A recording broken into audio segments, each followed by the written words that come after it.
సాక్షాత్తు క్యాబినెట్లో ఉన్న ఒక మంత్రి, ఒక బీసీ మంత్రి, ఒక బీసీ బిడ్డ నాకు నేరుగా ఫోన్ చేసి ఒక్క విషయం చెప్పారు.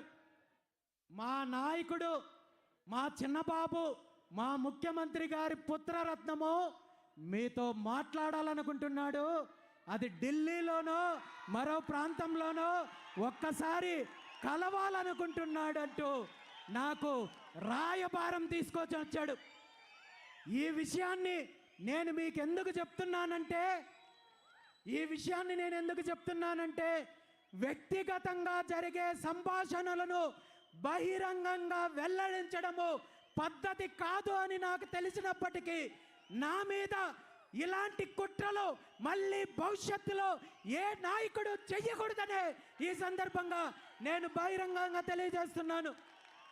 ఈ మంత్రి గారికి నేను ఒక్కటే చెప్పాను, నిజంగా మీ ముఖ్యమంత్రి గారి పుత్రరత్నానికి నాతో కలవాలంటే నా డిమాండ్లతో నేను ముందుకొస్తాను. నేరుగా అతని దగ్గరికే వస్తాను, బహిరంగంగా నేను వస్తాను. ఈ డిమాండ్లను నెరవేర్చమని చెప్పండి, నేను కలవడానికి సిద్ధంగా ఉన్నాను.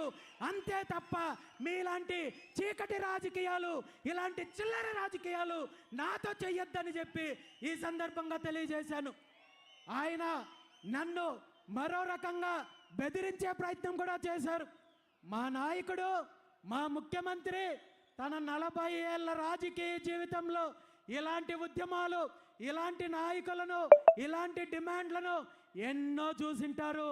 ఆయన ఏ విధంగా వాటిని అనగదొక్కాడో, ఏ విధంగా తొక్కి పెట్టాడో మీకు తెలియంది కాదు, మీరు ఇబ్బంది పడతారు, గుర్తించుకోండి అని చెప్పి నన్ను హెచ్చరించే ప్రయత్నం చేస్తే నేను ఒక్కటే చెప్పాను, మీ ముఖ్యమంత్రికి తన 40 ఏళ్ల జీవితంలో ఎంతోమంది నాయకుల్ని, ఉద్యమాలని చూశారేమో, కానీ ఈ 40 ఏళ్ల జీవితంలో రామచంద్ర యాదవ్ లాంటి వాడు తగిలింటాడు, నాలాంటి వాడు తగిలింటే కథ ఎంత దూరం వచ్చేది కాదు. ఎప్పుడు మీ దోపిడీకి, మీ అరాచకానికి అంతం పలికి బీసీలకు రాజ్యాధికారం అందించిండేవని చెప్పి ఈ సందర్భంగా తెలియజేయడం జరిగింది.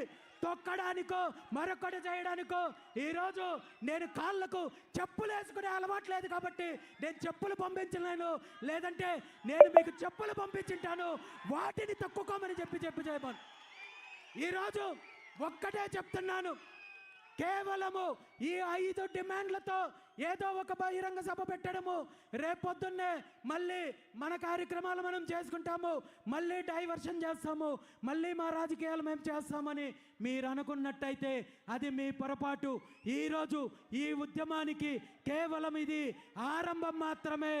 ముఖ్యమంత్రి గారికి ఒక్కటే చెప్తున్నాను, నేను అన్నింటికీ సిద్ధపడే ఈ ఉద్యమాన్ని మొదలుపెట్టాను. మీ బెదిరింపులకు, మీ తప్పుడు కేసులకు, మీ అక్రమ కేసులకు నేను కాదు కదా, నా కాలు మీద ఉన్న వెంట్రుక కూడా భయపడదని చెప్పి ఈ సందర్భంగా తెలియజేస్తున్నాను.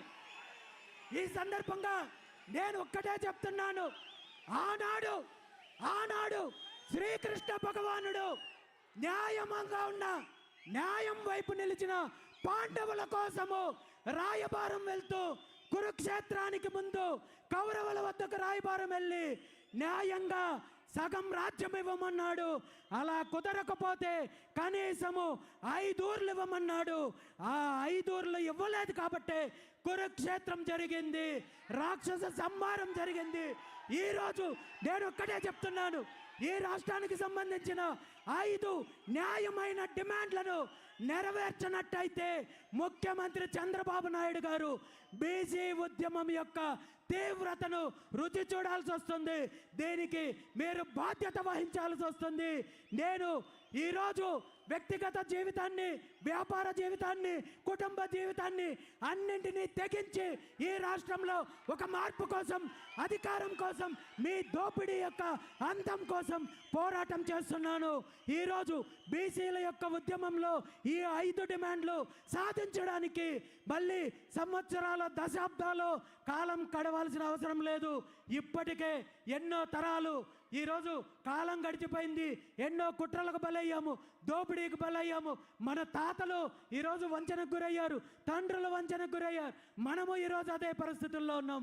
మన భవిష్యత్తు తరాలు, మన పిల్లలకు ఖచ్చితంగా ఈ దోపిడీ నుండి విముక్తి కలిగించి మనం హక్కులు, అధికారాన్ని అందించాల్సిన బాధ్యత ఉంది. కాబట్టి ఈరోజు ముఖ్యమంత్రి గారికి నేను బీసీ సమాజం తరపున ఈ రాష్ట్రంలో ఉన్న 3 కోట్ల మంది బీసీల తరపున ఒక్కటే అడుగుతున్నాను. ఈ న్యాయమైన 5 డిమాండ్లను నెరవేర్చడానికి మీకు 30 రోజులు గడువిస్తున్నాను. మీకు கொலை நடந்த வீட்டில் 2 ஃபுட் பிரிண்ட்ஸ் கிடச்சிருக்கு. ஸோ வந்தவங்க 2 பேர்.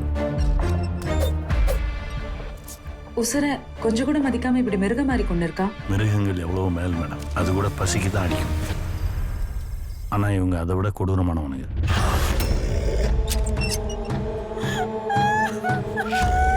4 கொலை நடந்திருக்கு. என்னதான் பண்ணிட்டு இருக்கீங்க? ఫస్ట్ 6 మర్డర్ వెవ్వేరు చోట్ల జరిగింది. மொத்தமாக 76 கொலை நடந்திருக்கு. 7 கொலையை மறைக்க 76 கொலையா? யாரு சார் அவங்க?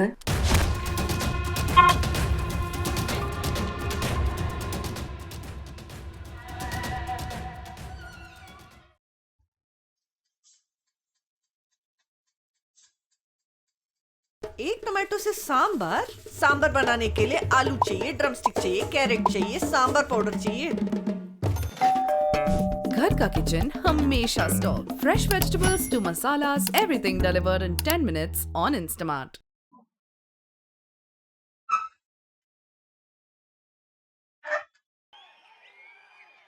మార్చి 31వ తేదీ వరకు గడువిస్తున్నాను.